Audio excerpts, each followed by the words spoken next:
Well, good morning, family and friends of First United Methodist Church, Chula Vista.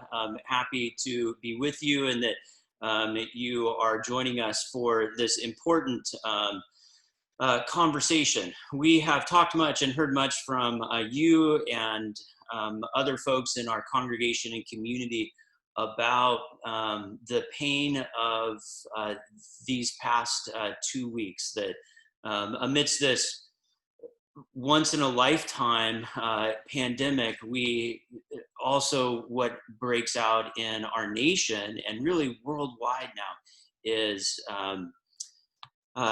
just devastating events around problems of race and oppression in our country. And we've seen such a flashpoint and a response to it, even locally here in San Diego. And so we've wanted to put together some resources to be able to ask some questions, answer some questions for you, to have a conversation together as a congregation. Of course, it's difficult to have a conversation together as a congregation when we can't physically be together.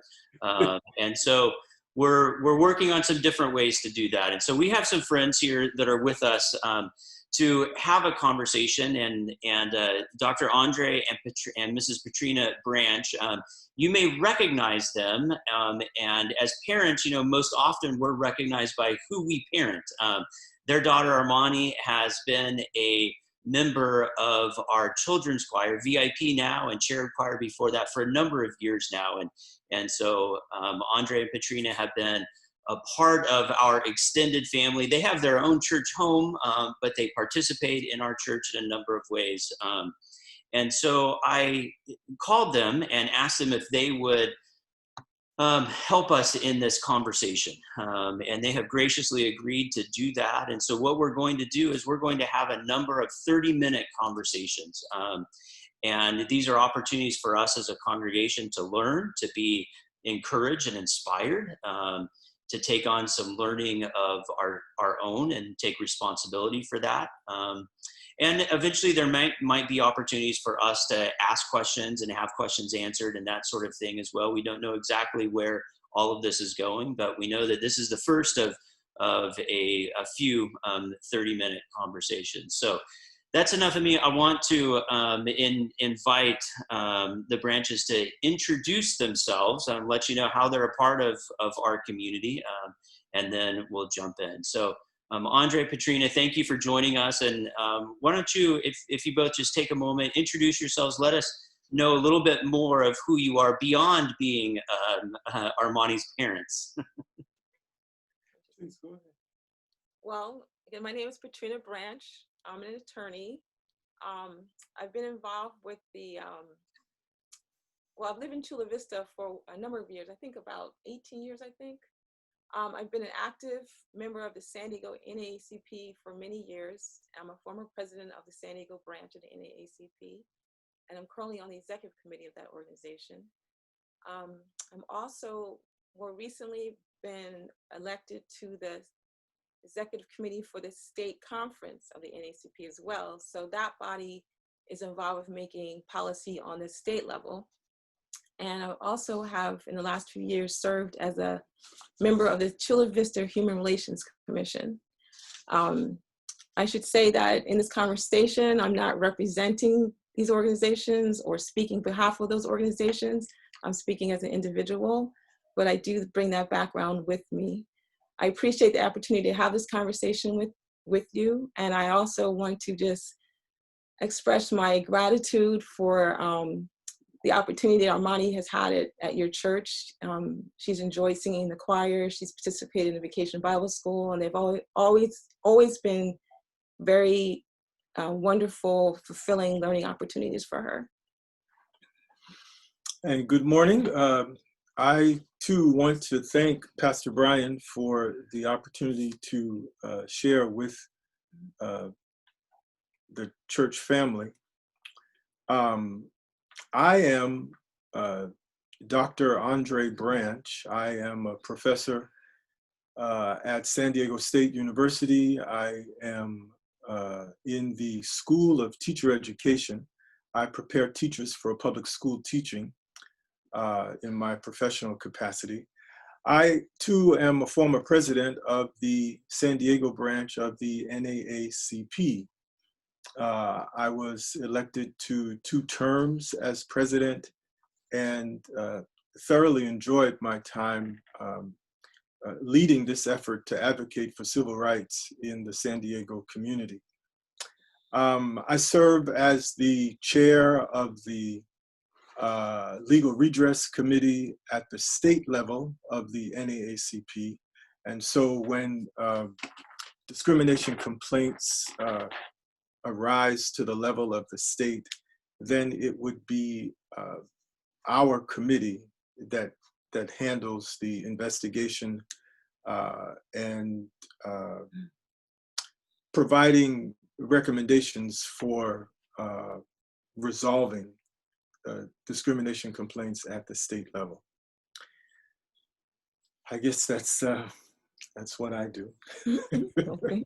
All right. Well, thank you for that. And obviously, to the congregation, obviously we have some rich resources here, and so thankful that you're willing to take this time. So let's just jump in. We've talked about a few questions. One of the things we've recognized is that this is a long conversation that we need to have, and so we're going to touch on a few things in this initial conversation. But let's just start here.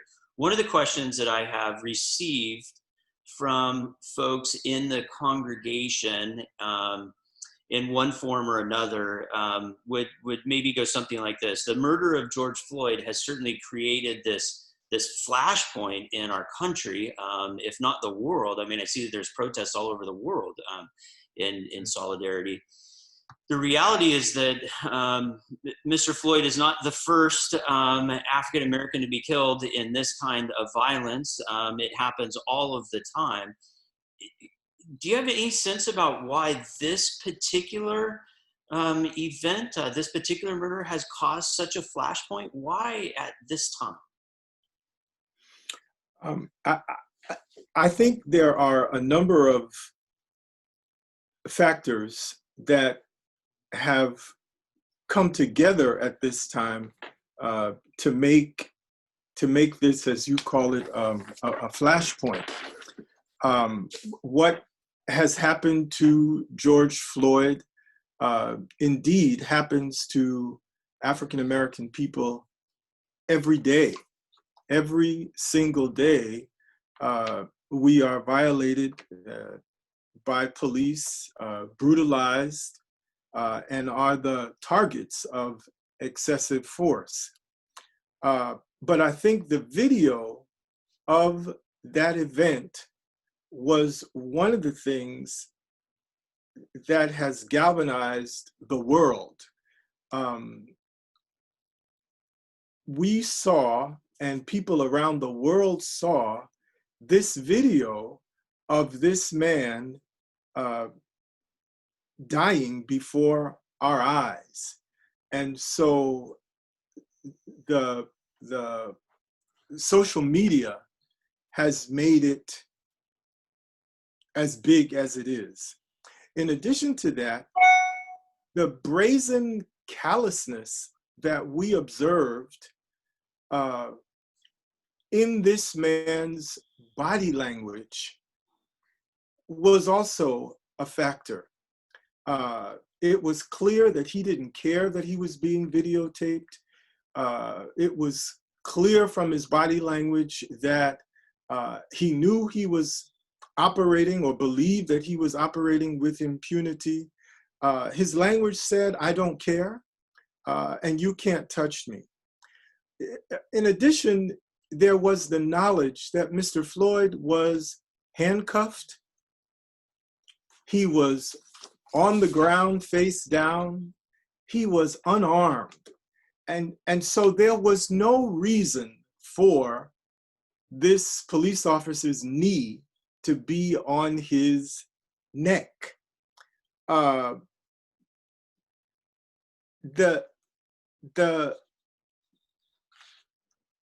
The video showed people standing nearby pleading for that man's life. We heard him pleading for his life. Everyone watched him die over those nearly 9 minutes. People watched him die on their television screens, on their computers, on their telephones. And this was, for African American folks, another person added to that long list of folks who have been killed by police. They've become household names for reasons that they should not have been. Tamir Rice, Philando Castile, Sandra Bland, Trayvon Martin. The list goes on and on and on. And now we add Brianna Taylor and Mr. George Floyd. I think those things come together, those factors come together to make this a flashpoint, as you say. I just want to add too that there's some other things that have been happening in the last few years that I think also contributed to making this a flashpoint. And I hope this doesn't end up being a flashpoint, meaning that there will be continual progress, and that, you know, when the protesters stop protesting, that this is not sort of the end. This is not the end of the conversation. That's not the end of the progress. Well, but there's so much to be done. Right. The protests should not stop for a very long time. Well, I'm just saying that in the past we've seen protests, and then after the protests, people sort of go back to normal. Yeah. Now these seem a little different in that they're diversity of people who are involved, and the fact that they have even continued on past the arrests of the 4 police officers. I kind of had a feeling like maybe, you know, what's going to happen after the arrests happen? Will that cause people to stay home? And I'm glad to see that it hasn't. Mm-hmm. But I also just wanted to add a couple of things about why this flashpoint, in my opinion, has happened at this time. COVID-19, the pandemic. You know, for the last couple of months, we've seen over 100,000 people in our country die. And a disproportionate number of those people have been Black people, which certainly has been very troubling to the Black community, but it also sheds light on the inequity in this country that has essentially put Black people in this position where they are being disproportionately impacted. The type of jobs Black people tend to have, more frontline jobs where they can't stay home and work from home. The inequities in the healthcare system, you know, access to healthcare, and the discrimination and the racism over an extended period of time affects people's health, making them more prone to conditions, you know, like high blood pressure, diabetes, that contribute to having a worse outcome under COVID-19. Yes. We've seen 40 million people file for unemployment benefits. We've seen long lines of cars waiting for food. People saying, I've never even thought I would ever have to be in a line for food. And I think for both Black people, white people, all people, it's showing that the system's not working for them. There's something wrong. The government is not being responsive. The government's not taking care of the basics that people need. We've seen an administration that has rolled back civil rights efforts, who seems to have poorly responded to the pandemic. We've seen racial divisions stoked. We've seen white nationalists get emboldened by the words and actions of this administration. We've seen big tax cuts that benefit the wealthiest people And at the same time, we've seen efforts to roll back Obamacare, trying to take away healthcare from people. How do you in a pandemic continue, because it's continuing now in the court case, how are you in a pandemic try to take healthcare away? If you get the virus, you're going to have health benefits. We have people losing their jobs. When you lose your jobs, you lose your healthcare coverage. So why would there be an effort to continue to roll back healthcare benefits? So all this is to say is that there's just been an environment in the last few years that just seems callous to the needs and basic needs of Black people and many other people. People who are not of wealth and status. I also wanted to just say, related to that, is that there have been, my husband had touched on other recent incidents of Black people being killed by the police. At this time, we saw video of Ahmaud Arbery. Mm-hmm.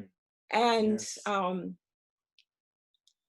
He was killed by, at least one person was former law enforcement, but a number of things stand out to me about that make that a horrendous situation. One, the fact that he was stalked and killed the way he was, and it's on video. So everyone sitting home saw that.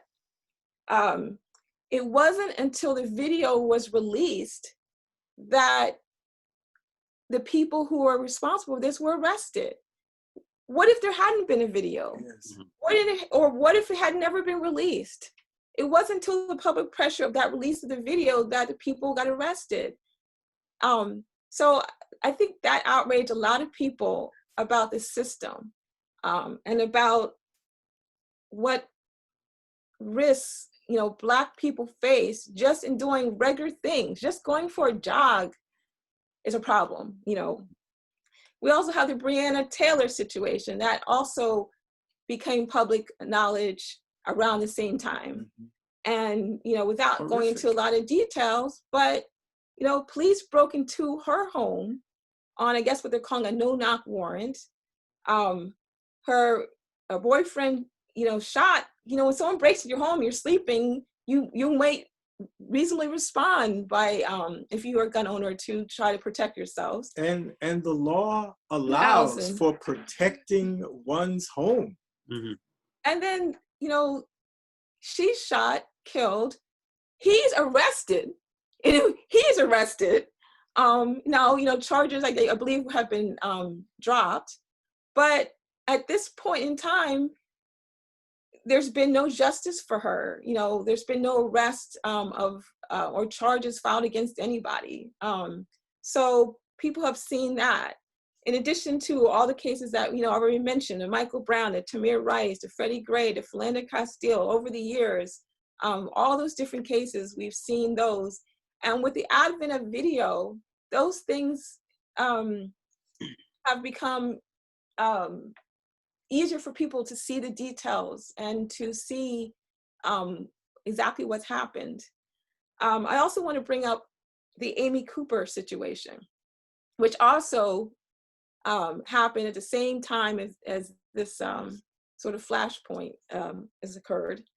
As you may or may not know, Amy Cooper is a white woman who was accused a Black man named Christopher Cooper of harassing her. She was in a park with her dog. The dog was unleashed. He was in a park bird watching in an area where dogs are supposed to be on leashes. When he asked her to put her dog on a leash, she got upset and called the police, indicating that he was harassing her. Fortunately, he was able to videotape the interaction, and it makes us all think about the fact that we live in a society where essentially white women's accusations against Black men and Black people are more likely to be believed in those kind of situations. What if there had not been a videotape? We're all sitting home thinking this man's life could have been ruined. You know, he would have been dragged through the criminal justice system. He would have had an interaction with police that could have become deadly, because those types of interactions become deadly. That situation reminded me of, I don't know if you remember Susan Smith. Many years ago, she accused two black men of stealing, taking her pigeon children and drowning them. And drowning them in her van. So, do you remember that, Pastor? I do remember that. Yeah, yeah. So I believe there was like a manhunt looking for these black men. So up and down the eastern seaboard, they're looking for black men who kidnap children and drown them. Right, right. And what was the outcome?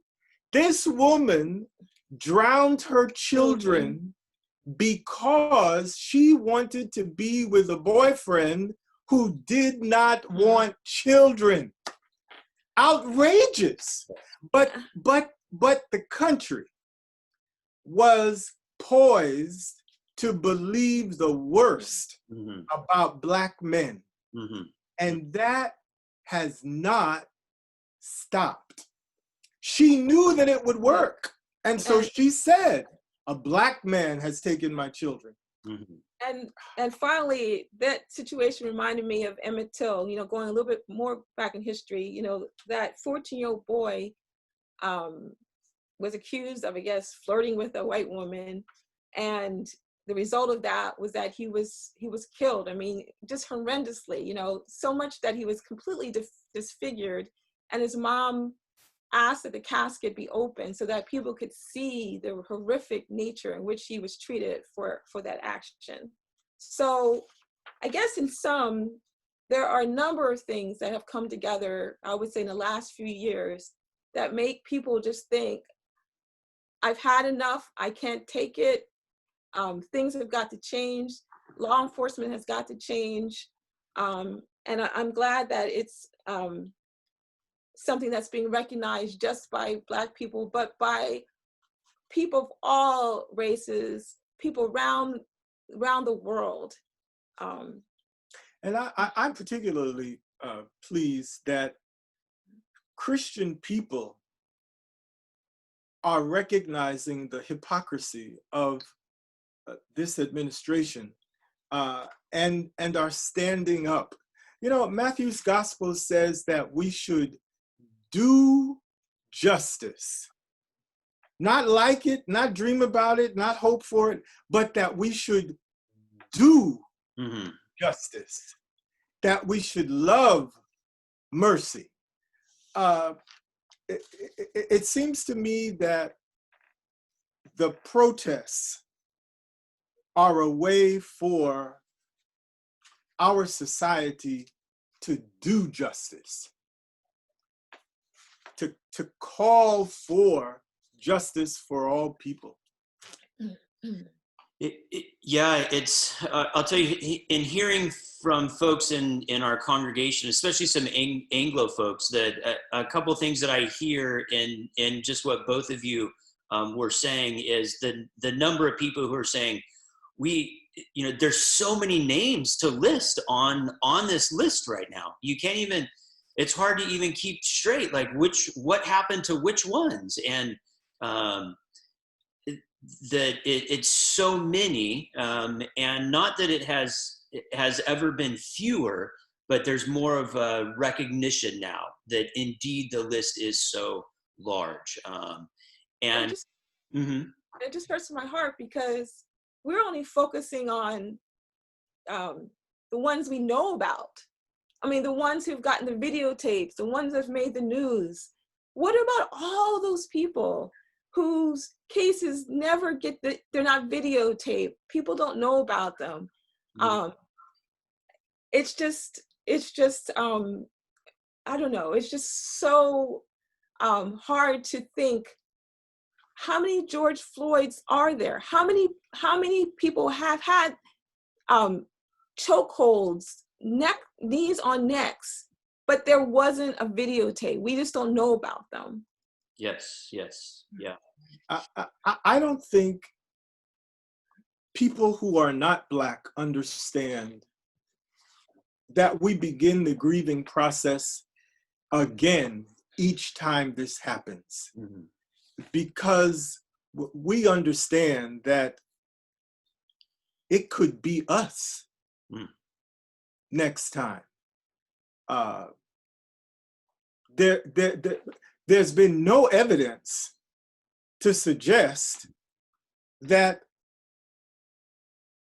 we are somehow protected or free from that same thing happening to us. Well,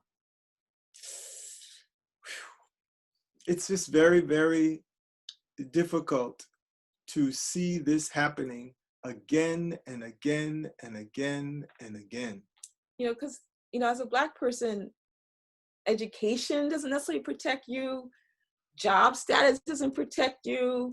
For certain professions doesn't protect you. I mean, the man in the park, who Amy Cooper called the police on, is a Harvard graduate.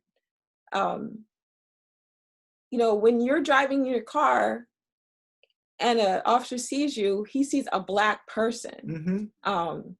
And so he doesn't see, all the other things in life that you have done or do or whatever. Is a Black person. And so you're dealt with in that way. You mentioned how long we've lived in the Chula Vista community. When we married, I was living in La Mesa, and we chose to move to Chula Vista. So I've lived here for about 14 years. I've worked in this community. As the president of the NAACP, I have worked with police departments in San Diego, in Chula Vista. I've been involved in training of police officers around the county. One afternoon, I was here in our home with my father, who was 86 years old, my mother-in-law, who was 87 years old, and she said to me, "There's somebody walking around our house, looking in the windows." And I got up to find 2 police officers at our front door. They knocked, I opened the front door, and they immediately demanded to know who was in the house. Was everybody all right? I insisted, we're fine. I'm here, my mother-in-law's here, my dad is here. There's no problem here. They insisted that they needed to come into the house. I said, no, you're not coming in our home. They insisted on knowing that they were okay. I said, they're just fine. My mother-in-law has Alzheimer's. My father had Alzheimer's before he recently passed away. She walked to the door. The police officers insisted on having ID from me. And right behind our front door, we have a small table on which I keep my wallet and keys and other things. And so I walked behind this door to get my wallet. When I came back to the door, and I'm just going around the door, when I come back to where they're standing at the door, they have their guns drawn on an 87-year-old woman, myself, and my father. One of them has his foot positioned against the door such that I cannot close it. And I'm thinking, I've done nothing wrong. Why are these people forcing themselves into my home? My voice got louder. I'm hoping that they will go away. I threaten that I am going to call the mayor about this matter. And I was so fearful of leaving the door again and going to get my phone. But they relented after I showed them my license, tried to forcibly close the door. The situation was very ugly, very frightening. I called the mayor as soon as I got that door closed, and I told her what was happening. She insisted she would call the chief of police. What is her name? Sorry, right now, name escapes me. I forgot that woman's name. But anyway, that she would call Kennedy. Isn't that it? Roxana Kennedy, I believe. That's the one, yes. She said she would call Kennedy, and apparently she called them, and the police left. But what is the point with all of this? My professorship at San Diego State did not help me. The fact that I had been involved in training police officers around this county meant nothing to these people. My position in the NAACP meant nothing to these people. It could happen to any one of us at any time. Yes. Well, it's devastating to hear of those experiences that you've had, and incredibly enlightening to hear. So one of the questions that I wanted to get to, and I know we're already out of 30 minutes, which is perfect. Out of 30 minutes? Yeah, we've already been in this conversation for more than 30 minutes, which, I'm sorry. No, don't be sorry at all. It was one of the things that I was hoping to be able to talk about is white privilege. Professor Branch, you've just given us the perfect story for us understanding that. So let me tell you the other side of that. 2 years ago, I was moving. I was moving into a house here in Chula Vista that had been sort of some family friends. No one had been living in the house for about 6 months. And I was moving in. It was midnight when I was moving. And I was in the garage, and there's no windows or anything in the garage. And I opened the garage door and walked out into the driveway. And two police officers were standing there. They had their lights on in they were standing there with their guns drawn because some neighbor had called and told them that they thought someone was breaking into this house. As soon as they saw me, they put their guns down. They put their guns down. They put their guns down.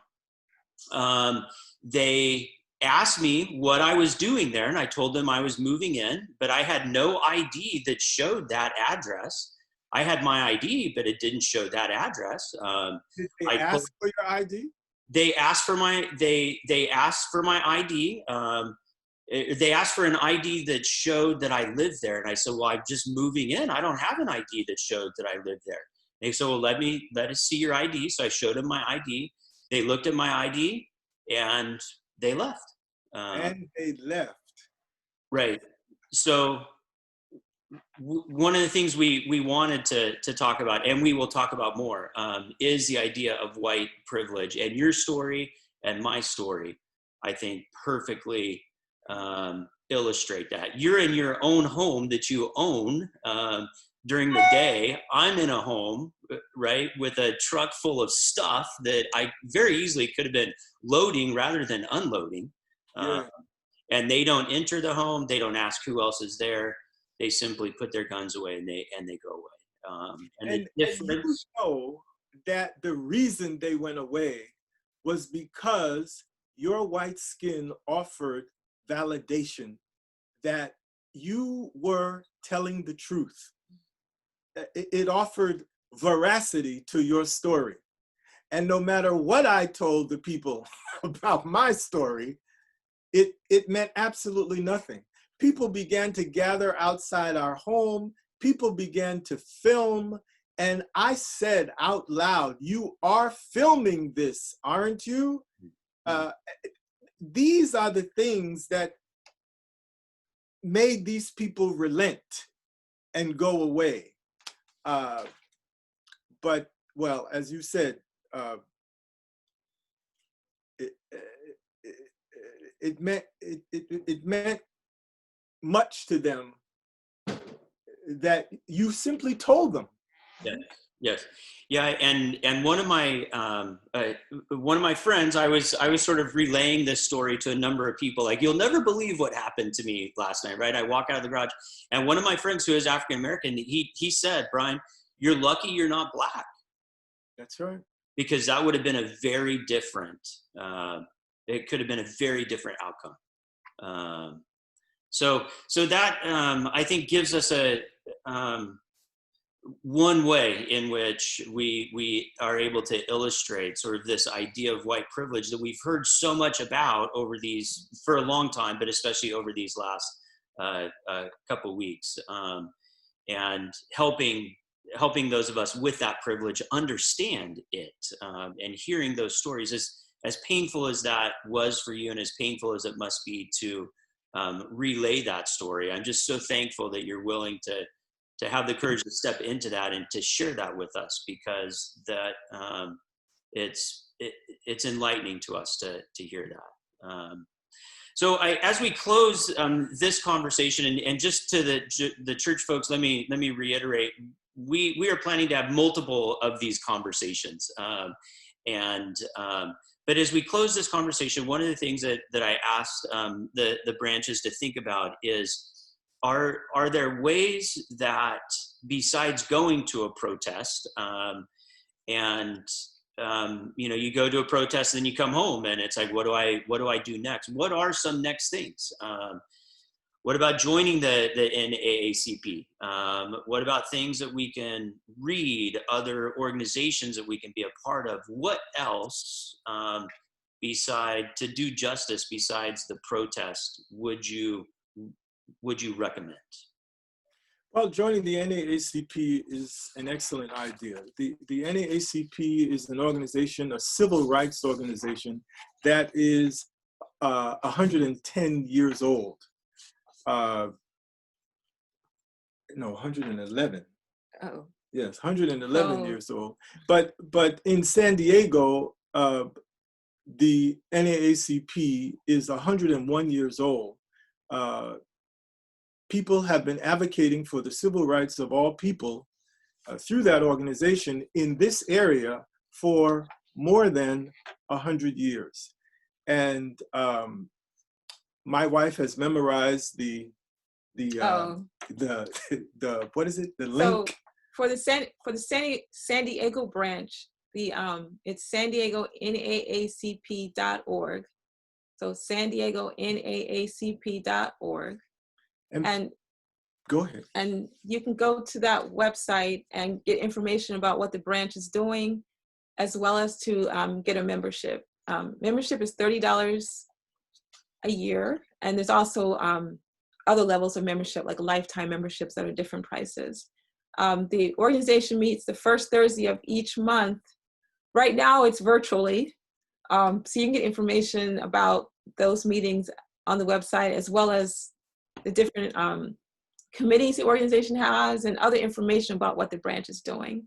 There are 16 standing committees that allow people to work in areas that are important to them: housing, education, criminal justice, 16 different committees that people can involve themselves. And the San Diego branch, I know, would be absolutely delighted to have folks. Some people have this misinformed, misguided notion that the NAACP is only for Black people. That is not correct. The NAACP invites all people who believe in civil rights, who want to work towards civil rights, to be a part of that organization. And there are currently a number of very active white people involved with the branch. Mm-hmm. And then there is the national office of the NAACP. Folks can go online to that website as well to find out more about the NAACP and what it's doing. And what is that? And that's just NAACP.org. naacp.org. And Great. And we'll put those below the video when people are watching this. You can go below this video in the description box. We'll put those links to both local and national in there. So, okay. Yeah. So in terms of, oh, go ahead. I was just going to say, in terms of things that people could do, one of the reasons that the police are able to do some of the damage that they are able to do with impunity is because of something called the Police Officers' Bill of Rights, or the Law Enforcement Officers' Bill of Rights. The general public may not know that police officers have a separate Bill of Rights that governs how they are dealt with when they violate the law. I have been advocating for, and I would encourage all people who believe in justice to advocate for abolishing the police officers' Bill of Rights. These are special privileges that police officers have when they are investigated, arrested for violating the law. It is outrageous that the Bill of Rights that governs the rest of us somehow isn't sufficient for police officers and other law enforcement officials. That Bill of Rights needs to go away, in my view, for us to recognize real justice. There are a number of books that I would recommend that people read. Cornel West has written Race Matters, an excellent book that should be read. Toni Morrison has written Beloved, another a novel that provides insight into what African American folks endure with respect to race on a daily basis. James Baldwin has written The Fire Next Time, which I think is an excellent book. Michelle Alexander has written The New Jim Crow, which provides an in-depth look at the criminal justice system and prisons in the United States, and how that negatively affects the lives of African Americans. There is another book called Two Nations, One Black, One White, Separate and Unequal. An excellent book. And then I would recommend two documentaries. One is called 13th, a documentary by Ava DuVernay, which again looks at the prison criminal justice system. And then another documentary by Ava DuVernay called When They See Us, a documentary about the Black boys that were accused of raping the woman in Central Park. And I just want to add yeah, please go ahead. some books, basically books written by Henry Louis Gates. And there's a book called Push Out. The subtitle is The Criminalization of Black Girls in Schools. It's by Monique Morris. There's just so many different potential resources, but those are just a few. Great. And I know we're out of time. I just wanted to quickly talk about a few other, we'll say, next steps for people. Please. Just quickly. Obviously, people need to vote and encourage family members, Yes. friends, not just in their immediate friends and family in California, but around the country to vote. It's a very important election coming up in November. Also, obviously, try to register people to vote in advance of that. We already talked about educating yourself about race and joining NAACP. I also just want to encourage people to follow the legislation that's hopefully going to be coming out of this situation with George Floyd, I know that I think the Congressional Black Caucus, a couple of members, I believe, are going to be sponsoring some legislation on police reform in Congress. So as that comes forward, I would encourage people to contact their representatives about supporting police reform legislation, both at the congressional, national level, as well as at the state level. And then finally, I just ask people in their everyday lives to just think about being an ally and about addressing issues of race and fairness in this country.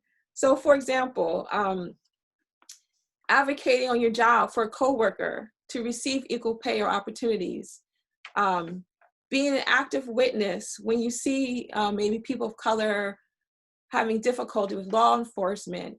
You know, we've seen the power of videotape these days. So if you see something, videotape it. And also like in instilling more inclusive practices, both at schools, at work, and just generally, you know, becoming more conscious of, you know, what's going on in the organizations, the schools, the employment, place of employment that you're dealing with in terms of fairness. And finally, having those difficult conversations, you know, essentially educate other white people, you know, have those difficult conversations with people, you know, behind closed doors. If people make racist comments or racist jokes, you know, confront that, you know, talk to your children about diversity and acceptance and what's going on now as to why, you know, people are in the streets. So essentially in your everyday life, you don't have to go to a rally, you don't have to go to an event, but talk to people who you are in your family about, you know, about these issues. Yeah. This business of talking to children about what's happening is so important. Mm-hmm. A lot of families, a lot of white families tell me that they don't talk about race with their children unless and until their children bring it up. That is a serious mistake. Parents need to initiate conversations with their children about race. And when they don't, what happens is the television, the videos, the MTV,